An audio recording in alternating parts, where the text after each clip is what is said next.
Fago un chamamento á comunidade internacional, á comunidade europea, para que se volquen na garantía de protección aos activistas e as activistas que ali se atopan.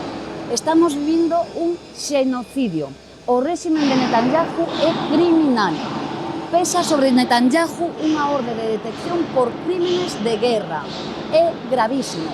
O que está a facer golpeando atacando a flotilla é completamente ilegal e eu fago un chamamento dende a miña cidade, dende Ferrol, á presidencia da Comisión Europea, a todos os entes internacionais a que paren xa esta barbarie. Non pode ser que o goberno de Netanyahu este disposto a pôr en risco a vida dos defensores e das defensoras dos dereitos humanos. A xente que está ali está defendendo o ben común, a legalidade internacional.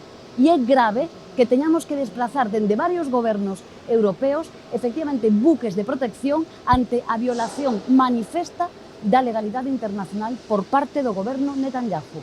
Quero darlle as grazas aos activistas, ás persoas que están poñendo en risco a súa vida para denunciar a barbarie que está cometendo o réxime criminal de Netanyahu.